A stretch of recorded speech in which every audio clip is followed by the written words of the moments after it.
ಅರೆಹಳ್ಳಿ ಬಿಕ್ಕೋಡು ಭಾಗದಲ್ಲಿ ಕಾಡಾನೆಗಳ ಅಟ್ಟಹಾಸ. ವಿಡಿಯೋ ಮಾಡುತ್ತಿದ್ದ ವ್ಯಕ್ತಿ ಪವಾಡ ಸದೃಶ ಪಾರು. ಹೌದು, ಹಾಸನ ಜಿಲ್ಲೆಯ ಅರೆಹಳ್ಳಿ ಬಿಕ್ಕೋಡು ಭಾಗದಲ್ಲಿ ಕಾಡಾನೆಗಳ ಹಾವಳಿ ಮಿತಿಮೀರಿದ್ದು, ನಾಯಿಯನ್ನ ಅಟ್ಟಾಡಿಸಿಕೊಂಡು ಬಂದ ಆನೆಯೊಂದು ಮನೆಯಂಗಳಕ್ಕೆ ನುಗ್ಗಿ ದಾಂಧಲೆ ನಡೆಸಿದ ಭೀಕರ ಘಟನೆ ನಡೆದಿದೆ. ಈ ವೇಳೆ ವಿಡಿಯೋ ಚಿತ್ರೀಕರಿಸುತ್ತಿದ್ದ ಮನೆ ಮಾಲೀಕ ಕೂದಲೆಳೆ ಅಂತರದಲ್ಲಿ ಪ್ರಾಣಾಪಾಯದಿಂದ ಪಾರಾಗಿದ್ದಾರೆ. ನಾಯಿಯ ಬೆನ್ನಟ್ಟಿ ಅಂಗಳಕ್ಕೆ ನುಗ್ಗಿದ ಗಜಪಡೆ. ಸಾಮಾನ್ಯವಾಗಿ ಅರಣ್ಯದ ಅಂಚಿನಲ್ಲಿ ಕಾಣಿಸಿಕೊಳ್ತಿದ್ದ ಆನೆಗಳು ಈಗ ನೇರವಾಗಿ ಜನವಸತಿ ಪ್ರದೇಶಕ್ಕೆ ಲಗ್ಗೆ ಇಡ್ತಾವೆ. ಮನೆಯ ಮುಂಭಾಗವಿದ್ದ ನಾಯಿಯನ್ನ ಕಂಡು ಕೆರಳಿದ ಕಾಡಾನೆ ಅದನ್ನ ಹಿಮ್ಮೆಟ್ಟಿಸಲು ತೋಟದಿಂದ ನೇರವಾಗಿ ಮನೆಯಂಗಳಕ್ಕೆ ನುಗ್ಗಿ ಬಂದಿದೆ. ವೈರಲ್ ಆಯಿತು ಭಯಾನಕ ದೃಶ್ಯ. ಹೌದು, ಆನೆ ಅಂಗಳಕ್ಕೆ ನುಗ್ತಿದ್ದಂತೆ ಅದನ್ನ ಮೊಬೈಲ್ನಲ್ಲಿ ಸೆರೆ ಹಿಡಿಯಲು ಯತ್ನಿಸಿದ ಮನೆ ಮಾಲೀಕನ ಮೇಲೆ ಆನೆ ಏಕಾಏಕಿ ದಾಳಿಗೆ ಮುಂದಾಗಿದೆ. ಆನೆ ಅಟ್ಟಾಡಿಸಿಕೊಂಡು ಬರ್ತಿದ್ದಂತೆ ಮನೆ ಮಾಲೀಕ ಓಡಿ ಪ್ರಾಣವನ್ನ ಉಳಿಸಿಕೊಂಡಿದ್ದಾರೆ.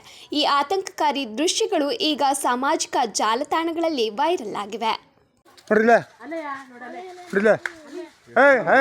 ಒಂದು ಎರಡಿದಾವೆ. ಇಲ್ಲ